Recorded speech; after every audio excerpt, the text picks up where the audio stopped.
أو زد عليه ورتل القرآن ترتيلا.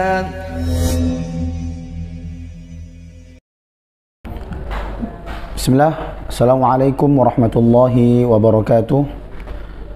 Alhamdulillahi rabbil alamin. Wassalatu wassalamu ala rasulillah wa ala alihi wa sahbihi ajma'in. Amma ba'du. Teman-teman sekalian, kita pertemuan ini akan membahas tentang tahsinu tilawah atau tajwid, ya. Jadi perbaikan bacaan. Mau kita mulai dari isti'adzah, basmalah, kemudian masuk ke surah Al-Fatihah. Tapi sebelum itu, ana sedikit menjelaskan tentang pentingnya memperbaiki bacaan. Sebelum kita membaca Al-Quran ataupun sebelum kita menghafal Al-Quran, pentingnya kita memperbaiki bacaan kita terlebih dahulu, ya. Karena dalam nazamnya Syekh Ibnul Jazari dalam muqaddimah matanya Muqaddimah Al-Jazariyah dalam bab tajwid, qala an-nazim rahimahullah ta'ala, wal akhdhu bit tajwid hatmun lazimu man lam yusahhihil qur'ana athimu li'annahu bihil ilahu anzala wa hakadha minhu ilaina wasala. Kata Syekh Ibnul Jazari rahimahullah ta'ala, yang mempelajari ilmu tajwid itu hukumnya wajib. Jadi maksudnya mempelajari ilmu tadi di sini membaca dengan tajwid. Adapun ketika orang dituntut untuk memperdalam teori secara dalam, itu hukumnya fardu kifayah. Adapun untuk membaca Al-Quran dengan tajwid, maksudnya dengan tajwid apa? Mengucapkan hurufnya pada makhrajnya, kemudian memberikan sifat yang hak dan mustahaknya, seperti itu, ya. Hukumnya adalah fardu ain. Jadi intinya membaca Al-Quran dengan tajwid, yaitu dengan benar, dengan baik dan benar dari segi makhrajnya, dari segi sifat hurufnya, itu hukumnya fardu ain. Adapun mempelajari teorinya secara dalam, itu hukumnya fardu kifayah. Jadi betul-betul wajib, ya. Malam yusahhil qur'ana athimu, barang siapa yang punya kesanggupan untuk belajar, ya, mempunyai waktu untuk belajar, tapi dia enggan untuk memperbaiki bacaannya, maka dia telah dosa apabila dia membaca Al-Quran dengan kesalahan, karena dia di sini tidak mau memperbaiki bacaannya. Bukan tidak sempat, tapi tidak mau. Dia ada waktu, tapi tidak ingin untuk memperbaiki bacaannya, maka dia telah jatuh kepada perbuatan dosa apabila dia membaca Al-Quran tersebut dengan salah, apalagi sampai hilang artinya. Jadi artinya sampai berubah yang baik menjadi buruk, ya. Li'annahu bihil ilahu anzala, karena Al-Quran itu turun, Allah turunkan melalui malaikat Jibril kepada Nabi Muhammad sallallahu alaihi wasallam dengan tajwid. Wa hakadha minhu ilaina wasala, dan dengan tajwid itulah pula Al-Quran sampai saat ini sampai kepada kita, hadir di tengah-tengah kita. Jadi dari malaikat Jibril mentalakikan kepada Nabi Muhammad SAW dengan tajwid. Begitupun dari Nabi Muhammad SAW sampai kepada para sahabat, para tabi'in, tabi'un tabi'in, para ulama-ulama qurra sampai saat ini. Dan sampai saat ini yang kita rasakan dan kita nikmati itu juga turunnya atau datangnya sampainya dengan tajwid, ya. Makanya dikatakan wa hakadha minhu ilaina wasala. Dan sampai saat ini juga Al-Quran datang dengan tajwid, ya. Dan perlu kita ketahui bahwa membaca Al-Quran itu adalah ibadah. Itu kita harus sepakat dulu. Karena Al-Quran kalamullah. Al-Quran itu perkataan Allah, ya. Al-munazzal ala Muhammad sallallahu alaihi wasallam, yang turun melalui perantara malaikat Jibril kepada Nabi Muhammad sallallahu alaihi wasallam, wal muta'abbad bitilawatihi, dan membacanya adalah ibadah. Kalau sudah mengatakan ibadah, berarti dua syarat sah keterimanya ibadah. Yang pertama al-ikhlas, ya. Yang kedua al-mutaba'ah, ya. Al-ikhlas ini ya ikhlas kita membaca Al-Quran ikhlas karena Allah Subhanahu wa taala. Dan mutaba'ah di sini kita membaca Al-Quran sesuai dengan yang sudah diturunkan oleh malaikat Jibril kepada Nabi Muhammad dan sesuai yang sudah diajarkan Nabi Muhammad sampai kepada kita saat ini. Ya, makanya di sini dikatakan ibadah, ikhlas dan mutaba'ah. Mutaba'ah mengikuti cara-cara dalam membaca Al-Quran yang baik dan benar, bukan asal baca, bukan berlebihan dalam membaca ataupun terlalu bermudah-mudahan dalam membaca Al-Quran. Ya, jadi itu yang perlu antum ketahui semuanya. Pertama, sebelum antum belajar tahsinut tilawah, memperbaiki bacaan dengan baik. Oke, kita akan mulai dari isti'azah, kemudian kita akan lanjut ke basmalah untuk pertemuan pertama ini. Ya, kita akan sisir satu persatu dari huruf-hurufnya dan sifat-sifatnya. Pertama, ana baca, kemudian antum semua di rumah memperhatikan. Ana baca isti'azah dan basmalah, kemudian nanti kita baru buka huruf-hurufnya. A'udzu billahi minasy syaithanir rajim. Bismillahirrahmanirrahim. Oke. Bismillah. Yang pertama, a'udzu. Hamzah di sini dijelaskan. Jangan sampai dia bunyinya bunyinya jelas. Dan hamzah di sini huruf tipis, huruf istifal. Huruf istifal itu jangan ditebalkan. Dan apabila kita mengucapkan huruf yang berharokat fathah, dan fathah itu berada di atas huruf yang tipis, selain huruf tipis itu adalah selain khusadatin qidh, ya, selain huruf itu dia huruf tipis. Ya, mungkin nanti ada beberapa yang dibaca tebal, ada yang bisa dibaca tipis seperti alif, lam dan ro. Itu kadang dibaca tebal, kadang dibaca tipis. A itu huruf yang tipis, hamzah. Kemudian harokatnya fathah. Jadi cara mengucapkan huruf yang fathah, mulutnya dibuka dan disejajarkan. Ya, mulutnya dibuka dan disejajarkan. Ini hanya berlaku pada harokat fathah yang berada di atas huruf hijaiyah yang tipis. Ya, jadi nggak boleh kita hanya membuka tapi nggak mensejajarkan kedua bibir kita, dia akan tebal. Hanya terbuka. Ataupun kita mensejajarkan bibir kita, sejajar seperti ini. Tapi nggak terbuka, dia akan tasyabbuh dengan imalah, menyerupai harokat tapi buka dan sejajarkan.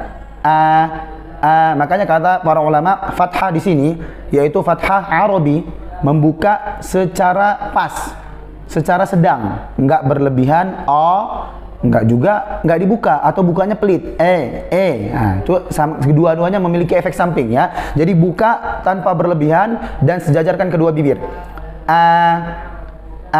Tadi yang pertama hamzah jelas, ya, jangan karena sifatnya jahr dan syiddah.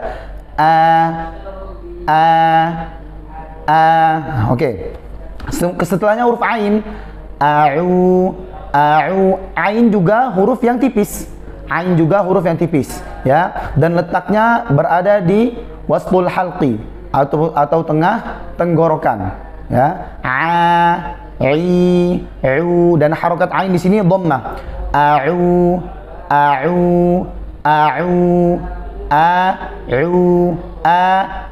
Kalau hamzah di aqsal halqi, di pangkal tenggorokan, naik sedikit ke tengah tenggorokan, jadi keluarnya ain.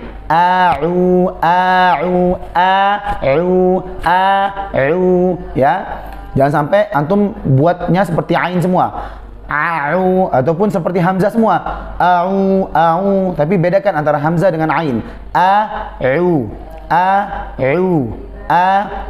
Dhammahkan secara sempurna.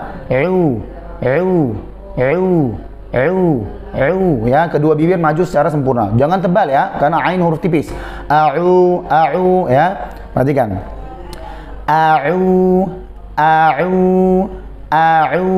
Kemudian setelahnya huruf zal. Zal pun begitu juga huruf yang tipis. Jadi zal jangan sampai tebal. Kalau zal huruf zal kita tebalkan, maka dia akan menyerupai huruf dha. A'udzu. Jadi tipiskan. Kembalikan dulu, baru kemudian majukan lagi, ya. Balikan secukupnya saja. Nggak boleh kita kembali a'udzu, enggak. A'udzu. a'udzu, ya. Intinya jangan sampai zal itu terdengar tebal. A'udzu nggak boleh. Karena kalau dia tebal, dia menjadi dha. Karena zal dengan dha makhrajnya sama, ya, berada di ujung lidah bertemu dengan pangkal gigi, ujung gigi seri bagian atas. Hanya berbeda di sebagian sifatnya. Kalau zal dia huruf yang istifal, kalau adza dia huruf yang isti'la. Jadi jangan sampai menebalkan. Zu. Nah, kita baca sekali lagi, ya. A'udzu.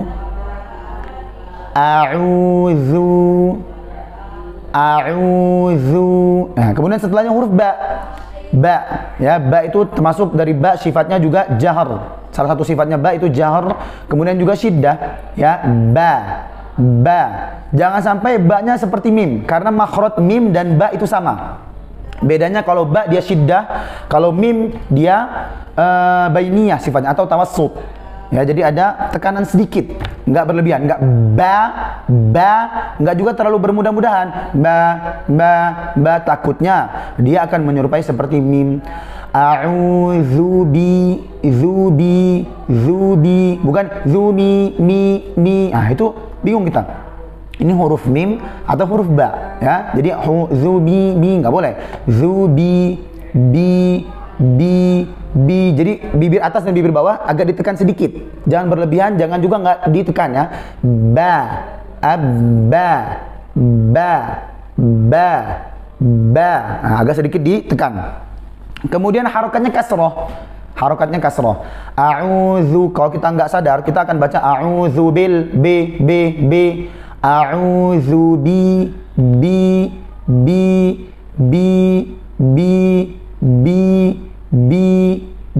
Nah, seperti itu, ya. Jadi jangan sampai auzubi. Nah, sekali kita baca. A'udzu billahi minasyaitonir rajim. Ya, billah. Setelah bi kasrah baru kemudian dibuka lagi karena dia fathah. Ya, billah, jangan billah jangan. Billah, la, buka tanpa berlebihan dan sejajarkan kedua bibir. Billah, bukan billah, ya, tapi tipis. Billah, a'udzu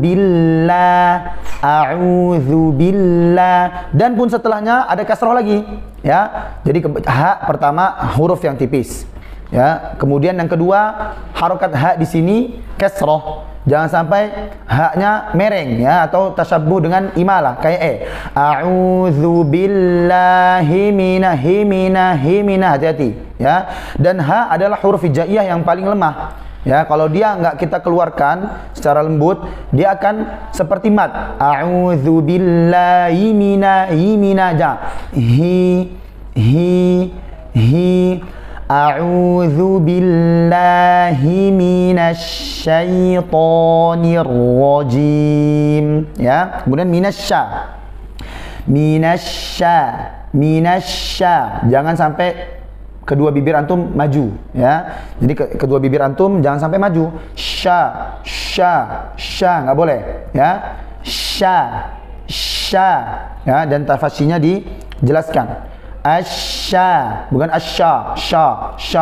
Karena shin huruf yang istifal tipis. Asya,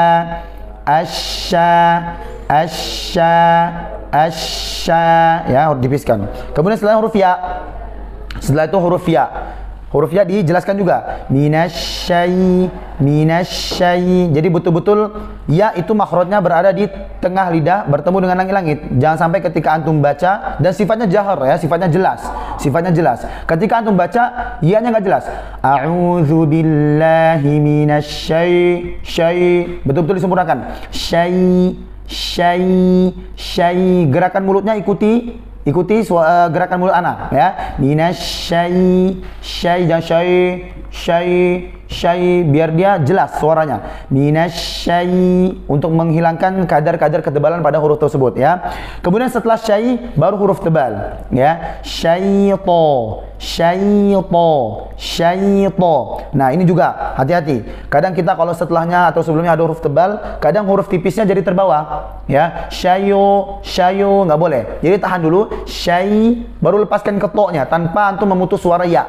Syaito, ya. Bukan to, ada hamzah enggak? Karena to di sini hurufnya dia huruf hijaiyah yang paling kuat. Syaito, ya, bukan ta ya, tapi to ya. Minasyaitoni.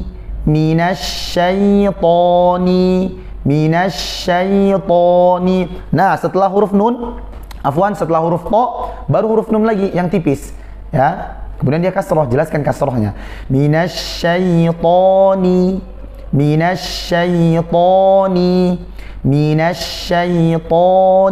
ya, kita baca sekali lagi. A'udzu billahi minasyaitoni, ya. Kemudian setelahnya huruf tebal, ro. Ro ini sini huruf istifal pada aslinya. Cuman pada keadaan ini, yaitu keadaan fathah, dia wajib dibaca tebal ya, harus dibaca tebal. Minasyaitonir rajim. Ana ulangi lagi. A'udzu billahi minasyaitonir rajim. Minasyaitonir rajim. Bukan ketika antum masuk ke ro, harokat kasrah pada huruf nun jangan berubah ya. Syaitonir, nir, hati-hati, dijaga kesempurnaan kasrah pada nun. Syaitoni, nirro, bukan, jangan sampai dia ketika kita ingin masuk ke ro, kan tebal tuh ro di sini ya, fathah. Nunnya jadi goyang kasrohnya, kayak imala. A'udzu billahi minasyaitonir nir. Nah, jelas sekali itu, hati-hati. Jadi betul-betul antum jaga kasrohnya, jangan sampai dia menyerupai imalah atau menyerupai harokat ya, nir. Tapi dijelaskan, a'udzu billahi minasyaitonir rajim. Nirrajim ya. Ro juga di sini bertasdid. Takrirnya jangan berlebihan. Nirrajim nggak boleh ya. Kata Syekh Ibnul Jazari dalam bab ar-ra'at, wa akhfi takriran idza tushaddadu, dan ringankanlah sifat takrir pada huruf ra apabila ra tersebut dalam keadaan musyaddah, dalam keadaan bertasydid ya. Wa akhfi takriran idza tushaddadu, jangan boleh minasyaitonir, enggak ya, sedikit saja takriran tapi ada, enggak hilang ya. Nirro ya. Setelah ro baru huruf jim lagi yang tipis. Ro ji.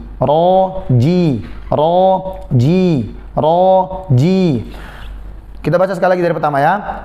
A'udzu billahi minasyaitonir rajim. Nah, boleh antum coba di rumah ya, boleh dicoba. Oke, kita baca sekali lagi. Anda baca, kemudian antum ikuti yang di rumah ya, biar kita sama-sama bisa. A'udzu billahi minasyaitonir rajim. Sekali lagi terakhir ya. A'udzu billahi minasyaitonir rajim. Oke, kita masuk ke basmalah. Bismillahirrahmanirrahim.